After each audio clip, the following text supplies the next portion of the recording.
कर रही हैं और Sunita Kejriwal Rouse Avenue court पहुंच चुके हैं। अरविंद केजरीवाल की आज पेशी है। उनकी ईडी की रिमांड, जो 4 दिन की रिमांड पिछली मर्तबा उन्हें दी गई थी, वो रिमांड की अवधि आज खत्म हो रही है और एक बार फिर से आज उन्हें कोर्ट में पेश किया जाएगा। उससे पहले सुनीता केजरीवाल, उनकी पत्नी, इस वक्त कोर्ट के अंदर ही मौजूद है। चुनाव की तारीखें बड़ी नजदीक है, अब तो महीने भर का समय भी बाकी नहीं है। अरविंद केजरीवाल कब तक अंदर रहेंगे, या फिर जैसा कि जानकारी आ रही है कि तिहाड़ जेल की एक और बैरक को इस वक्त सैनिटाइज कर दिया गया है, तो क्या इसका मतलब ये है कि अरविंद केजरीवाल को अब तिहाड़ जाना होगा? क्या ईडी आज रिमांड मांगेगी? और अगर आज ईडी रिमांड नहीं मांगती है, ऐसी परिस्थिति में सीबीआई इस मामले को अपने हाथ में लेगी जब वो पूछताछ करेगी, वो जेल में रखकर पूछताछ करेगी। ऐसी परिस्थिति में जेल जाना पड़ सकता है, अरविंद केजरीवाल को तिहाड़ जाना पड़ सकता है। इस वक्त की बड़ी खबर आपको बता दें, Sunita Kejriwal Rouse Avenue court में पहुंच चुकी हैं। हमारे सहयोगी भी हमारे साथ लगातार जुड़े हुए हैं, मनीष प्रसाद।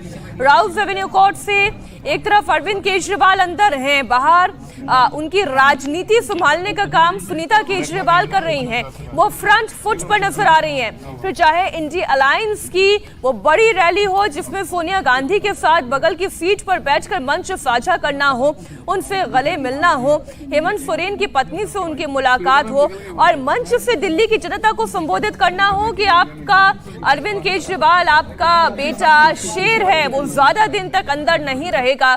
अब सवाल ये है कि क्या जो मनीष सिसोदिया और संजय सिंह की नियति रही है, वही नियति अरविंद केजरीवाल की भी होगी?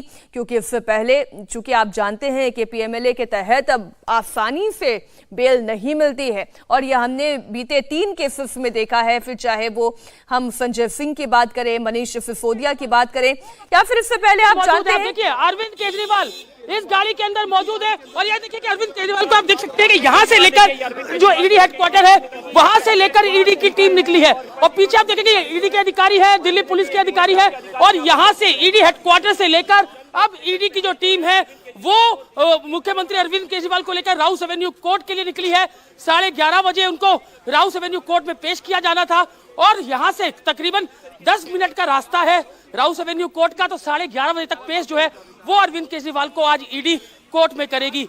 अभी तक जो ईडी के सूत्र, जो टॉप सोर्सेज हमें बता रहे हैं कि आज मुख्यमंत्री अरविंद केजरीवाल का रिमांड नहीं मांगा जाएगा, उनको जेसी भेजा जाएगा और तिहाड़ जेल के जो सूत्र है उन्होंने हमें बताया है कि पूरी तैयारी तिहाड़ जेल के अंदर की गई है। जो जेल नंबर 5 है उसको सैनिटाइज किया गया है।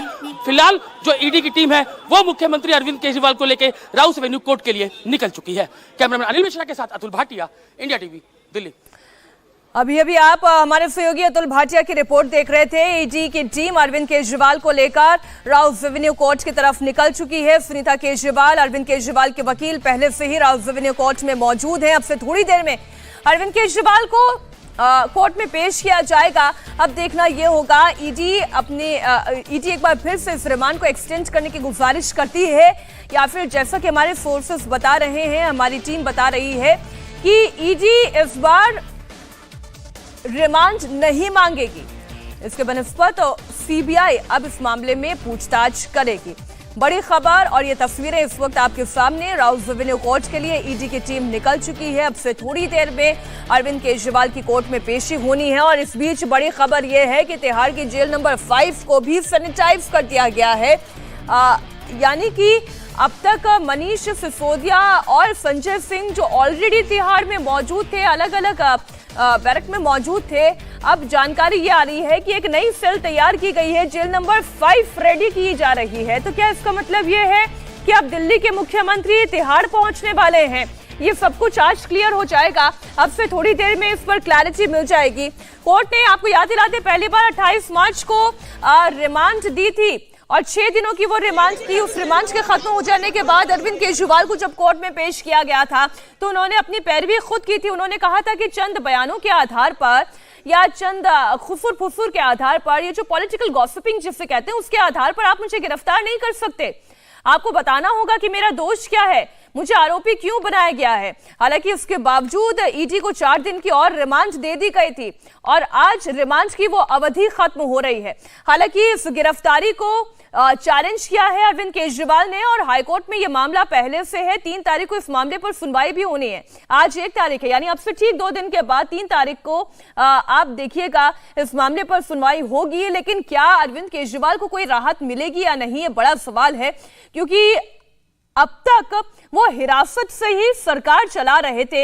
एक मैसेजिंग देने की कोशिश की गई कि दिल्ली के लोगों का कोई कामकाज नहीं रुक रहा है और अरविंद केजरीवाल को उनकी बड़ी फिक्र है और वो इस हिरासत के अंदर, इस कस्टडी के अंदर भी चाहे वो जल मंत्रालय से जुड़े हुए इंडिकेशंस हो या डायरेक्शंस हो वो दे रहे थे या फिर स्वास्थ्य मंत्रालय को वो डायरेक्शंस दे रहे थे। लेकिन आज चुनौती ज्यादा गंभीर होने जा रही है। अतुल भाटिया हमारे साथ जुड़ गए। अतुल, आपकी रिपोर्ट हमने दर्शकों को दिखाई, निकल चुके हैं अरविंद केजरीवाल, ईडी की टीम उन्हें राउस एवेन्यू कोर्ट की तरफ लेकर निकल चुकी है, क्या अपडेट? देखिए बिल्कुल मीनाक्षी, आपसे कुछ समय पहले ही जो ईडी की टीम है वो मुख्यमंत्री अरविंद केजरीवाल को लेकर राउस एवेन्यू कोर्ट के लिए निकली है। 11:30 बजे उनको पेश करना था। जिस तरीके से जब रिमांड 4 दिन का दिया था राउस एवेन्यू कोर्ट ने, तो उसके अंदर बाकायदा मेंशन किया था कि 1 अप्रैल को 11:30 बजे दिल्ली के मुख्यमंत्री अरविंद केजरीवाल को राउस एवेन्यू कोर्ट यानी जो स्पेशल जज है कावेरी बावेजा उनकी कोर्ट में पेश करना है। यहां से मुश्किल से 10 मिनट का रास्ता है कोर्ट का। 11:30 बजे एग्जैक्ट जो अरविंद केजरीवाल है वो जो स्पेशल जज है कावेरी बावेजा उनकी कोर्ट में पहुंच जाएंगे। जो है टॉप सोर्सेज बता रहे हैं कि रिमांड अब केजरीवाल का नहीं लिया जाएगा। 10 दिन तक उनसे रिमांड ली गई थी, उनसे लगातार हर दिन 5 घंटे पूछताछ की गई है और बाकायदा जो पूरी पूछताछ है वो कर ली गई है। इसके अलावा जो हमें, क्योंकि अगर वो रिमांड नहीं मांगेगी ईडी तो उसके बाद क्या प्रोसेस होगा, निश्चित रूप से तिहाड़ जेल यानी कि जेसी भेजने के लिए ईडी कहेगी और वहां पर अगर अंतरिम जमानत की बात जो अरविंद केजरीवाल की तरफ से की जाती है तो वहां पर ईडी का कहना यह होगा कि प्रभावशाली व्यक्ति है, दिल्ली के मुख्यमंत्री है, अभी भी वो मुख्यमंत्री के पद पर है, उन्होंने रिजाइन नहीं किया है, सबूतों से छेड़छाड़ कर सकते हैं, इसलिए उनको जेसी भेज दिया जाए। जहां तक इस पूरे जो मैटर है इसके अंदर जो पूरा आबकारी घोटाला है, सीबीआई क्योंकि पहली इन्वेस्टिगेशन एजेंसी है सेंटर की जिसने इस पूरे मामले की जांच शुरू की थी। अगर सीबीआई, क्योंकि मनीष सिसोदिया की गिरफ्तारी सीबीआई ने इस पूरे मामले के अंदर की थी, तो अगर सीबीआई इस मामले के अंदर अरविंद केजरीवाल से पूछताछ करना चाहती है तो प्रोसेस यह है कि तिहाड़ जेल के अंदर ही जाकर उनसे पूछताछ की जाएगी, वहां पर उनकी फॉर्मल अरेस्टिंग की जाएगी और उसके बाद प्रोडक्शन रिमांड लिया जाएगा, जिसके बाद जो सीबीआई है, जो जेल प्रशासन है, वो बाकायदा उन्हें कोर्ट में पेश करेगी और उसके बाद जो सीबीआई का रिमांड आगे जाएगा। लेकिन ये प्रोसेस उसके बाद का है जब ईडी रिमांड नहीं मांगेगी और उसके बाद जब उनको जेसी भेज दिया जाएगा। लेकिन यहां पर एक बात और है मीनाक्षी की जो दिल्ली जल बोर्ड घोटाला है उसके अंदर भी जो इन्वेस्टिगेशन ईडी की है वो काफी तेजी से चल रही है। उसके अंदर भी यह आरोप है कि जो घोटाले का पैसा आया वो आम आदमी पार्टी के फंड के अंदर गया और इस पैसे का इस्तेमाल भी चुनावों के अंदर किया गया। तो उसमें भी एक सम्मन ईडी मुख्यमंत्री अरविंद केजरीवाल को भेज चुकी थी, लेकिन उस पर भी अरविंद केजरीवाल ईडी के सामने पेश नहीं हुए थे। तो यह देखने वाली बात होगी कि क्या ईडी दिल्ली जल बोर्ड घोटाला जो है उसमें भी क्या अरविंद केजरीवाल की गिरफ्तारी कर सकती है। 3 दिन पहले ही जो ईडी है उसने इस पूरे मामले के अंदर जो जल बोर्ड घोटाला है पहली चार्जशीट फाइल कर दी है। यह इंडिकेशन देता है कि ईडी किस तेजी से जो जल बोर्ड घोटाला है उसकी भी जांच कर रही है। तो पूरे जो आने वाले दिन है वो मुख्यमंत्री अरविंद केजरीवाल के लिए काफी मुसीबतों भरे हैं। अभी जो पूछताछ पूरी हुई है, जो हालांकि पूछताछ पूरी इसको इसलिए नहीं कह सकते मीनाक्षी क्योंकि जो उन्होंने अपना आईफोन था उसका पासवर्ड ईडी को नहीं दिया है। ईडी ने बाकायदा एप्पल को लिखा, एप्पल ने कहा कि जब तक पासवर्ड नहीं मिलेगा वो फोन नहीं खुल सकता। जो सुनीता केजरीवाल का फोन है वो ईडी जब्त कर चुकी थी क्योंकि 4 फोन जब मुख्यमंत्री अरविंद केजरीवाल के घर पर ईडी की टीम की गई थी, उनको अरेस्ट किया गया था, तो 4 फोन ईडी ने जब्त किए थे। 2 फोन उनके स्टाफ के थे, 1 फोन सुनीता केजरीवाल का था और जो चौथा फोन था वो मुख्यमंत्री अरविंद केजरीवाल का आईफोन था जिसका पासवर्ड उन्होंने ईडी को नहीं दिया है। सुनीता केजरीवाल और जो मुख्यमंत्री अरविंद केजरीवाल के 2 पीएस है वो तीनों फोन जो है वो ईडी रिट्रीव कर चुकी है। कई डाटा उसके अंदर ईडी को मिला है, कई सबूत उसके अंदर ईडी को मिले हैं। तो पूरी इन्वेस्टिगेशन जो ईडी की जो दिल्ली का जो आबकारी घोटाला है उसके अंदर अब राउस एवेन्यू कोर्ट में पेश करने के लिए ईडी यहां से निकली है। देखने वाली बात यह होगी कि मुश्किलें क्यों है, क्योंकि मामला सीबीआई से भी जुड़ा हुआ एक जो अभी अतुल बता रहे हैं और मामला एक जल बोर्ड से जुड़ा हुआ भी है जिस पर ईडी ने एक समन भेजा था पहले से ही अरविंद केजरीवाल को। हमारे साथ भास्कर मिश्रा जुड़ गए हैं, इस वक्त राउस एवेन्यू कोर्ट में मौजूद हैं। भास्कर, कौन कौन राउस एवेन्यू कोर्ट में मौजूद है इस वक्त? और देखिए राउस एवेन्यू कोर्ट में पंजाब सरकार के मंत्री हैं बलवीर सिंह, स्वास्थ्य मंत्री हैं, वो पहले ही पहुंच चुके थे। आम आदमी पार्टी से जुड़े हुए कई नेता यहाँ पे मौजूद हैं।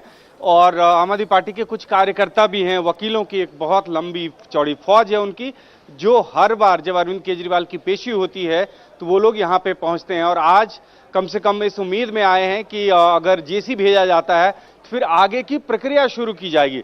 दरअसल होता यह है कि जब कोई भी जांच एजेंसी उसकी रिमांड खत्म हो जाती है तो फिर उसके बाद जमानत के लिए अप्लाई करते हैं ये लोग, और जमानत के लिए इनको सबसे पहले इसी कोर्ट में अब याचिका लगानी पड़ेगी, फिर उसके बाद हाई कोर्ट, फिर सुप्रीम कोर्ट में। कारण इससे पहले देखा गया था कि मनीष सिसोदिया के केस में सुप्रीम कोर्ट चले गए थे सीधे, तो फिर वहां से बोला गया था कि आप ट्रायल कोर्ट में जाइए और फिर से यह प्रक्रिया शुरू करनी पड़ी थी।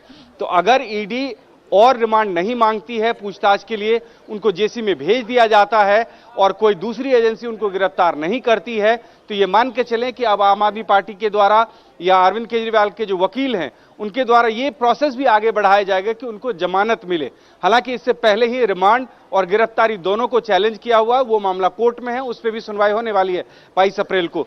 तो अब ये प्रक्रिया आगे बढ़ेगी। तो ये दो तरह का, दरअसल यहां से अगर आज जेसी में चले जाते हैं अरविंद केजरीवाल तो दो मोर्चा और खुल जाएंगे। पहली बात, उनकी जमानत की कोशिश शुरू हो जाएगी। दूसरी बात, राजनीतिक तौर पे दूसरी पॉलिटिकल पार्टी के जो लोग हैं अब इस बात का आरोप लगाएंगे कि वो जेल से कैसे सरकार चला सकते हैं। इस्तीफा का दबाव और बढ़ेगा उनके ऊपर में कि अभी तक कस्टडी में थे, अब प्रॉपर वो तिहाड़ जेल में होंगे। और इससे पहले अगर मनीष सिसोदिया गिरफ्तार होने के बाद, जेल जाने के बाद अगर वो इस्तीफा दे सकते हैं तो अरविंद केजरीवाल क्यों नहीं देंगे। सत्येंद्र जैन जेल जाने के बाद अगर वो इस्तीफा दे सकते हैं तो मनीष सिसोदिया दे सकते हैं, तो फिर अरविंद केजरीवाल क्यों नहीं देंगे। तो इस तरह का दबाव भी अब जो है अरविंद केजरीवाल के ऊपर में होगा, आम आदमी पार्टी के ऊपर में होगा। तो एक तरह से कह सकते हैं कि